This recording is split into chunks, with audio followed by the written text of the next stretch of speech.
पहले ना अपन इसको नॉर्मल समझ लेते हैं, कहीं पे जगह होगी तो। खाली पेज है क्या कहीं पे जी?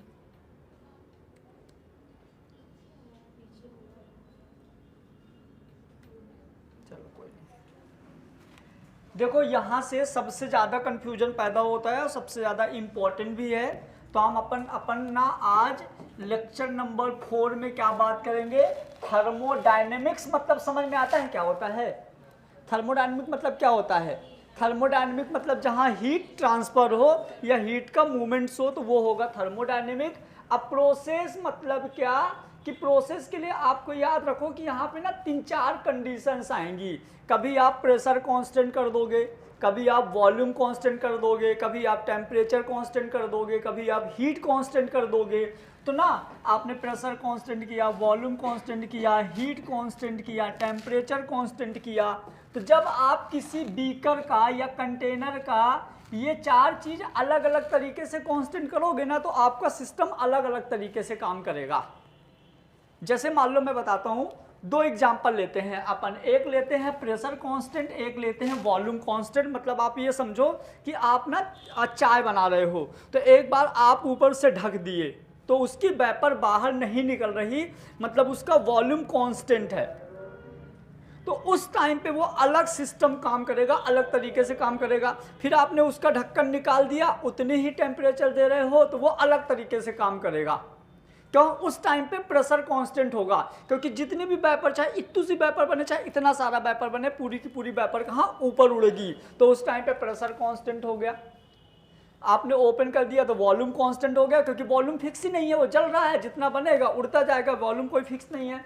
फिर मतलब हीट कांस्टेंट। हीट कांस्टेंट मतलब क्या? तो हीट क्या होता है? Temperature difference. तो फाइनल टेम्परेचर, इनिशियल टेम्परेचर, तो आपने हीट कांस्टेंट कर दिया। टेम्परेचर कांस्टेंट कर दिया, जितना पहले टेम्परेचर दे रहे थे उतना बाद में टेम्परेचर। तो यहाँ पे टेम्परेचर कांस्टेंट और यहाँ पे टेम्परेचर डिफरेंस कांस्टेंट।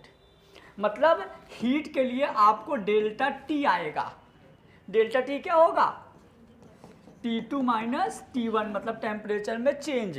तो हमको एक चीज समझ में आ गया कि जैसे कोई कंटेनर है तो आपका कंटेनर 4 तरीके से काम कर सकता है। यहाँ पे कितने तरीके से? 4। कौन कौन सा तरीका? तो पहला तरीका हो सकता है आइसोबारिक। जहां ही आपको आइसोबारिक आएगा आप ये समझना कि प्रेशर कांस्टेंट होगा। क्या होगा? Pressure constant. प्रेशर कांस्टेंट मतलब कि उसके ऊपर ढक्कन नहीं है। जैसे आप सब्जी बना रहे हो, आप चाय बना रहे हो, तो नॉर्मली अपन उसको कवर नहीं करते, तो उसको वो ढक्कन नहीं है, तो जो नॉर्मल वेपर बनेगी ना वो नॉर्मल वेपर रहेगी। आप जितना भी टेम्परेचर दो, यदि ज़्यादा टेम्परेचर दे रहे हो, ज़्यादा बॉईल हो रहा हो तो ज़्यादा वेपर निकलेगी, लेकिन प्रेशर हमेशा 1 atm ही रहेगा। तो इसका एटीएम हमेशा हम कितना लेते हैं? 1 atm, क्योंकि ओपन सिस्टम है। ओपन, जैसे मैं एक और एग्जाम्पल दे रहा हूँ। आप नॉर्मल चाय बना रहे हो, चाय अच्छा एकदम तेज वाला बॉईल हो रही है, वेपर निकल रहा है, पता है। लेक व्यूज में आप लोग देखो कि गर्मी में पानी सूखने लगता है, आपको पता है, वहां से भी वेपर बन के क्लाउड बनाती है। वाटर साइकिल में पढ़े होंगे। तो वो वाली वेपर जो है, हमारे चाय वाले वेपर की क्वांटिटी की बात करो तो उसकी ज़्यादा है, बट प्रेशर की बात करो, चाहे लेक व्यू की बात करो, चाहे अपने चाय वाले बर्तन की बात करो, दोनों का प्रेशर सेम है, दोनों का प्रेशर 1 atm ही रहेगा। क्लियर? चलो, तो यहाँ पे आपका क्या हो गया, मतलब हमको आइसो बारीक याद रखिएगा, जहां बारीक आएगा वहां मतलब प्रेशर कांस्टेंट। क्या रहेगा? प्रेशर कांस्टेंट रहेगा। और सुनो, फिर यहाँ पे क्या लिखा है देखिए, आप यहाँ से बेटा टेम्परेचर दे रहे हो, आप यहाँ से टेम्परेचर दे रहे हो, देखिए ओपन है, मतलब यहाँ से वेपर बाहर जा रही है और ये एक कांस्टेंट प्रेशर से बाहर जा रही है। कैसे जा रही है? कांस्टेंट प्रेशर से बाहर जा रही है। तो thermodynamic process in which the pressure remain constant is known as isobaric process. Definition आपको लिखना है ना कॉपी में। क्लियर? अब ये हो गया हमारा आइसोबारिक। मतलब हमको एक चीज समझ में आ गया कि जब भी हम आइसोबारिक की बात करेंगे ना तो हमेशा हमारा क्या रहेगा? ओपन सिस्टम रहेगा, क्योंकि यदि आपने ढका तो प्रेशर ज्यादा लगेगा। यदि हम आइसोबारिक के अकॉर्डिंग हम वेपर प्रेशर की डेफिनेशन दें तो इकरा क्या बोल सकते हैं? वेपर प्रेशर की डेफिनेशन बोलो। ये हिंट दिया ना, Apply vapor, apply pressure on the surface of liquid. है ना। मतलब कि वेपर प्रेशर क्या होता है, ये जो वेपर ऊपर उड़ रही है ना, तो ये पानी की सरफेस पे एक प्रेशर लगा रही है। ये जैसे ऊपर जा रही है ना, तो इसके सरफेस पे एक प्रेशर लगा रही है, जिसको हम बोलते हैं वेपर प्रेशर। अभी मैंने 12th में राउल्ट्स लॉ पूरा यही तो पढ़ा, तो जिनको आता है तो ठीक है, नहीं आता तो बस इतना जान लो कि अभी आइसोबारिक का मतलब हमको समझना था और मैंने समझा दिया। आइसोबारिक का मतलब हमको जानना था और मैंने बता दिया कि आइसोबारिक क्या होगा जब प्रेशर कांस्टेंट रहेगा। आप इतना याद रख लो, थोड़ा सा और याद कर रख सकते हो तो अच्छी बात है। क्या? ओपन सिस्टम, क्योंकि आप ढके प्रेशर बढ़ा। अरे यार, सब्जी में इतनी भारी थाली हम ढक देते हैं, जब सब्जी बनाते हैं ना इतनी भारी थाली ढक देते हैं, आप गैस तेज करो इतना ज़्यादा प्रेशर बन जाता है, थाली को ऊपर उठा देता है, तो वहाँ प्रेशर बढ़ा ना। तो मतलब कि याद रखिएगा, जब भी आइसोबारिक आएगा मतलब बात हो रही है प्रेशर की। चलो ये कर दिया, अब ना काम करो, इसी को ढक दो। आइसोक्रोनिक मतलब क्या? कांस्टेंट। मजा आ गया। क्या कांस्टेंट? इस बार हो जाएगा वॉल्यूम कांस्टेंट। तो ये क्रोनिक। देखो आइसो का हिंदी होता है समान। आइसो मतलब क्या होता है? सेम चीजें, समान चीजें। अक्रोनिक मतलब होता है वॉल्यूम। अ प्रोसेस मतलब जो भी सिस्टम में एक प्रोसेस चल रही है। सिस्टम पता है ना क्या होता है? क्या होता है? What is system? जिसके लिए अपन स्टडी करते हैं, जिसका हम इन्वेस्टिगेशन करते हैं, वो क्या कहलाता है? सिस्टम। चलिए तो देखिए, आइसोक्रोनिक मतलब बेटा वॉल्यूम कांस्टेंट। तो पढ़िए ना, thermodynamic process in which the volume remain constant is called isochronic process. देखिए ढक्कन बंद हो गया, ढक्कन बंद हो गया। यहां से आप टेम्परेचर दे ही रहे हो, तो यहां पे ना वेपर जा रही है और कंटेनर के इनर वॉल पे प्रेशर लगा रही है। तो यहाँ पे जैसे जैसे टाइम आप बढ़ाते जाओगे ना बेटा, वैसे वैसे इसका वेपर प्रेशर बढ़ता जाएगा, क्योंकि टाइम बढ़ाओगे तो पानी ज़्यादा गर्म होगा तो ज़्यादा वेपर बनाएगा। पहले वेपर कम थी, कम प्रेशर, ज़्यादा वेपर, मतलब जितनी ज़्यादा वेपर बनती जाएगी वेपर प्रेशर उतना ज़्यादा लगता जाएगा। तो क्योंकि यदि आइसोक्रोनिक में वॉल्यूम कांस्टेंट कर दोगे तो इसका प्रेशर बढ़ जाएगा। यहाँ पे आपको वेपर इसलिए नहीं दिख रहा कि हम बाहर से देख रहे हैं ना, ढक्कन बंद हो गया। एक कांच का भी बर्तन नहीं है कि दिख जाए, है ना। तो ये हो गया हमारा क्या? आइसोक्रोनिक। दो चीजें समझ में आई। क्या क्या समझ में आ गया? पहले आइसोबारिक, आइसोक्रोनिक। नाम याद रखिएगा, बारिक मतलब प्रेशर, क्रोनिक मतलब, आओ मजा आएगा। आइडियाबेटिक। आइडियाबेटिक वो प्रोसेस होता है जहां पे हीट कांस्टेंट होती है। आइडियाबेटिक मतलब क्या? हीट कांस्टेंट होती है। ये देखिए यहां पे मतलब कि पहले और बाद में दोनों हीट इक्वल है। तो thermodynamic process in which there no heat transfer. जब हीट ट्रांसफर नहीं होगी मतलब कांस्टेंट बनी रही, मतलब ना तो अंदर से बाहर निकल रही ना ही बाहर से अंदर निकल रही, तो ये हो जाएगा हमारा क्या? आइडियाबेटिक प्रोसेस। अच्छे न्यूमेरिकल बनते हैं, यहाँ से भी अपन देखेंगे। Involve in called adiabatic. फिर आइसोथर्मल प्रोसेस। हमने थर्मामीटर लगा दिया और थर्मामीटर में चेक करना है कि यहाँ से जैसे मान लो अपन ने यहाँ टेम्परेचर देना स्टार्ट किया ना, हमने मान लिया कि टेम्परेचर 80 डिग्री है। अब हमको 80 डिग्री टेम्परेचर ही रहने देना है। अब इसका मजा आएगा, समझना। आप 80 डिग्री टेम्परेचर रहने दो, 1 लीटर पानी ले लो। 80 डिग्री नहीं लूँगा, हमने 110 डिग्री ले लिया। 110 डिग्री सेंटीग्रेड टेम्परेचर ले लिया। यहाँ पे हम 1 लीटर पानी ले लिए और हम यहाँ थर्मोमीटर लगा दिए और हमने इसका टेम्परेचर एकदम कांस्टेंट कर दिया। मतलब कि अब हमारा टेम्परेचर इससे ज़्यादा नहीं बनेगा। आप भरोसा करो, जितना अभी वेपर निकल रही है ना, उतनी ही वेपर 10 मिनट तक कंटिन्यू निकलती रहेगी जब तक ये पूरा पानी खत्म नहीं हो जाएगा। क्यों? क्योंकि आप टेम्परेचर बढ़ा ही नहीं रहे हो। जब टेम्परेचर नहीं बढ़ा रहे हो तो वेपर उतनी ही निकलेगी जितना इनिशियली निकलना स्टार्ट की थी। क्लियर? तो ये होता है आइसोथर्मल, मतलब कि क्या कांस्टेंट? Temperature constant. समझ गए? आइसोथर्मल मतलब टेम्परेचर कांस्टेंट। तो चारों प्रोसेस आप याद रखिए। The process in which the temperature remain constant is known as the isothermal process. आपको याद क्या रखना है? सबसे पहले आप ये याद रखो, हमारा आइसोबारिक, आइसोक्रोनिक, आइडियाबेटिक, आइसोथर्मल। बोलो एक बार। Isobaric, isochronic, adiabatic, isothermal. Isobaric क्या होता है? Pressure constant. Isochronic, adiabatic, isothermal. सुनो, आपको प्रेशर पता है क्या होता है, आपको वॉल्यूम पता है, आपको हीट पता है, आपको टेम्परेचर पता है। क्लियर हुआ? और सबसे अच्छी बात है आपको ये वाली इक्वेशन से प्रेशर, वॉल्यूम, टेम्परेचर ये तो दोनों कांस्टेंट है और टेम्परेचर में डिफरेंस हो गया तो हीट। तो हमको ऐसा लगता है कि आपके इस चैप्टर के 95% न्यूमेरिकल्स जो होंगे इसी फार्मूले से सॉल्व होंगे और इन्हीं फार्मूले से हम सारे फार्मूले डिराइव करेंगे। पीवी इक्वल टू एनआरटी सबको पता है ना जी? ये तो बचपन से पढ़ते आ रहे हो पीवी इक्वल टू एनआरटी। यही कब से पढ़ना शुरू किया जी? इसके पहले नहीं पढ़े हो? 9th में नहीं पढ़े? कि पता मेरे को क्यों लगा? क्योंकि जब मैं 11-12 में था तो हमको सिर्फ एक ही चीज़ आती थी केमिस्ट्री में।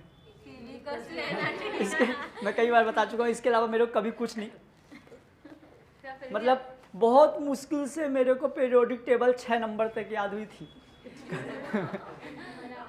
6 तक। लेकिन हमारे पापा एक बार बता दिए थे कि हाइड्रोजन जैसे आवारा घूमते हो, तो हमको इसलिए याद हो गया था कि हाँ हाइड्रोजन को आवारा तत्व बोलते हैं। हाँ नहीं पता? हाँ ये वाइट में पता चलता है, बहुत ही चमक रहा है। इसको बंद करो जरा।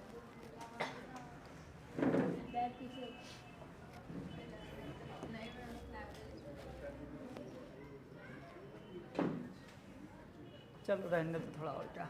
आओ देखते हैं, सुनिए। अब ना वहाँ पे अपन ने इमेज देख ली है, यहाँ पे आपको वहाँ जब आप नोट करोगे ना तो साथ में ये फार्मूले लिखते जाना। तो देखिए हम बात करें सबसे पहले बेटा आइसोथर्मल। किसकी बात करेंगे? Temperature constant. कैसे कांस्टेंट टेम्परेचर? तो सोचो डेल्टा टी होता है T2 माइनस T1। अब क्या था, जैसे मान लो ये कोई सिस्टम है जिसका इनिशियल टेम्परेचर T1 है, कुछ टाइम बाद टेम्परेचर इसका हो गया T2, लेकिन क्या है टेम्परेचर कांस्टेंट। तो जितना T1 था उतना ही T2 है, मतलब T1 इक्वल टू T2 है। तो यहाँ पे दोनों इक्वल हैं तो आप T1 माइनस T2 लिख दिए। T1 माइनस T2 लिख दो, क्योंकि जितना ये उतना ही तो आप लिख सकते हो। तो जितनी वैल्यू इसकी उतनी वैल्यू इसकी, तो टोटल क्या हो जाएगी? 0। तो इस वजह से यहाँ पे हमारा डेल्टा टी क्या आ जाएगा? 0। ऑल चेंजिंग इन मतलब जितने भी थर्मोस्टेट वाली चीजें होती हैं, थर्मोस्टेट मतलब जो टेम्परेचर वाले इंजन होते हैं, जितनी भी मशीनें होती हैं जो टेम्परेचर से रिलेटेड काम करती हैं ना, सारी मशीनों में टेम्परेचर कांस्टेंट रहता है, क्योंकि मशीन को डिज़ाइन ही ऐसा किया जाता है कि टेम्परेचर कांस्टेंट हो। क्योंकि देखो हर सिस्टम एक फिक्स एनर्जी में काम करता है। यदि आप सिस्टम की एनर्जी ज़्यादा कम करोगे, अब मैं 3 बजे फ्री होऊंगा, अब 3 बजे फ्री होऊंगा मैं। क्लास कितने बजे से? तो तुम कोचिंग पढ़ के आ जाना फिर, ठीक है? हाँ 4:30 के बाद आ जाना।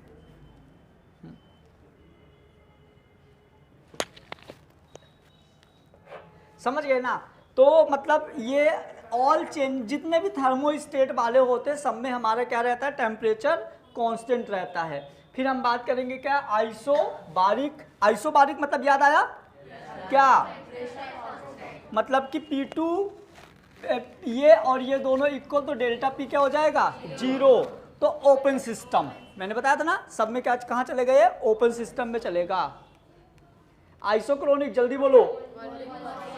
वॉल्यूम कांस्टेंट, इसमें क्या रहेगा? सेम V2 माइनस V1, मतलब ये दोनों इक्वल रहेंगे तो वैल्यू टोटल कितनी आ जाएगी? 0। कहाँ चले गए?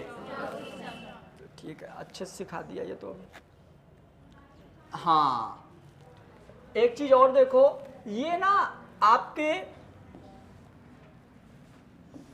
2014 के पहले यहाँ से नीट में क्वेश्चन आता था। अभी कई सारे बहुत दिनों से ऐसा हो रहा है ना कि नीट में नहीं, ये IIT में आ रहा है। क्योंकि क्या होता है ये थोड़ा टफ पड़ जाता है, तो नीट में नहीं, ये कई बार से आईआईटी में आ रहा है, तो इसके नीट में आने के चांस कभी भी हो सकते हैं। और जब आपको स्कूल में पढ़ाया जाएगा ना, तो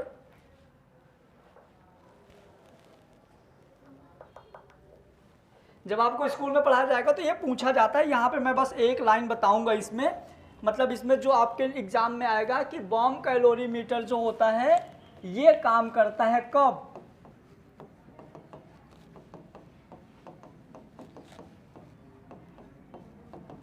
मतलब कि ये आइसोक्रोनिक सिस्टम में काम आता है। देखो अपन देख, हाँ क्या वो मैंने बंद ही नहीं किया तो फिर मेरे को चालू करना नहीं आता। देखिए मैंने क्या बोला, जो बॉम्ब कैलोरीमीटर होता है ना, तो एक इसका कुछ ऐसा डिज़ाइन होता है, इसमें आपको क्या करना होता है, जैसे मान लीजिए कि आपने कोई सब्सटेंस लिया, मान लो AB, कोई सब्सटेंस लिया AB, आप इसको ब्रेक करने के लिए मतलब टूटने के लिए कितना हीट जरूरत पड़ेगा, इसको कंबशन करने के लिए, जलाने के लिए। एक्चुअल में AB के जगह हम यहाँ पे हाइड्रोकार्बन लेते हैं, अभी आगे आएगा, मतलब तुम लोग इसमें नहीं है, एक अलग से चैप्टर है थर्मल एनर्जेटिक्स, वहाँ पे सिर्फ हाइड्रोकार्बन का कंबशन है। तो जब हम इस हाइड्रोकार्बन को बर्न करेंगे ना, तो हमको यहाँ पे कितनी हीट की ज़रूरत पड़ेगी उसको मेज़र करते हैं एक सिस्टम से, एक मशीन से, जिसको हम बोलते हैं बॉम्ब कैलोरीमीटर। तो पढ़िए बॉम्ब कैलोरीमीटर, और क्या लिखा हुआ है, bomb calorimeter and aperture primary use for the measuring heat of combustion. बस आप ना इस वाले, पहले तो कुछ लिखवाना नहीं था, आप बस जब भी ये बनाना ना, तो आप बस ये लिख देना, इसको अंडरलाइन कर देना, बस इतने में आपका काम हो जाएगा। The reaction take place in close space known as calorimeter. आपको बस इतना याद रखना है कि आइसोक्रोनिक प्रोसेस में जब हम वॉल्यूम कांस्टेंट करते हैं तो एक सिस्टम काम करता है जिसको हम क्या बोलते हैं, बॉम्ब कैलोरीमीटर। अब आइसोक्रोनिक के बाद आ जाएगा, देखो आइडियाबैटिक, ये भी आपको पता है।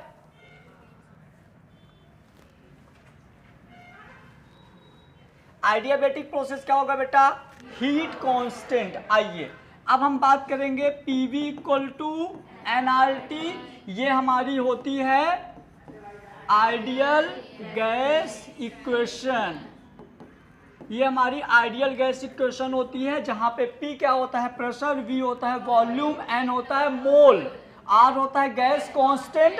R की वैल्यू ना अलग अलग में अलग अलग होती है, कभी हम कैलोरी में बात करते हैं, कभी जूल में बात करते हैं, कभी लीटर ATM में बात करते हैं, कभी अर्ग में बात करते हैं। तो इस तरह से R की वैल्यू अलग अलग, मतलब यूनिट्स में अलग अलग हम लिखेंगे, वो भी अपन देख लेंगे। तो देखिए आइडियाबैटिक में अभी अपन ने पढ़ लिया था क्या, हीट कांस्टेंट, क्या पढ़ लिया था, हीट कांस्टेंट। तो समझिएगा जब भी आप PV की बात करोगे, PV की पावर हम गामा लेते हैं, क्या लेते हैं, गामा, और ये गामा क्या होता है, ये होता है CP/CV।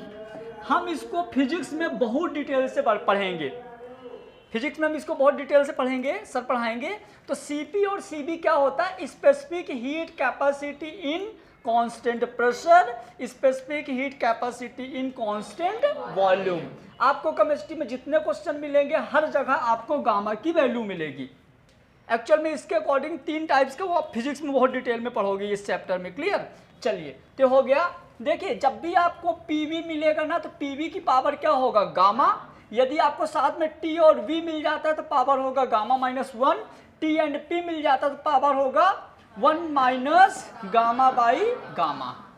मतलब कि इनको आपको बहुत अच्छे तरीके से याद रखना बेटा, क्योंकि याद करो जब भी आपके नीट एग्जाम में या आपके JEE एग्जाम में केमिस्ट्री के थर्मोडायनेमिक्स इस चैप्टर से एग्जामिनर यदि टफ क्वेश्चन देगा, यदि इस चैप्टर से एग्जामिनर टफ क्वेश्चन बनाएगा ना, अभी मैं क्वेश्चन कराऊंगा तो आपको पता चलेगा, कुछ नहीं करेगा वो, सिर्फ यही उठा के देगा, PB, TB और TP 1 - गामा बाई गामा।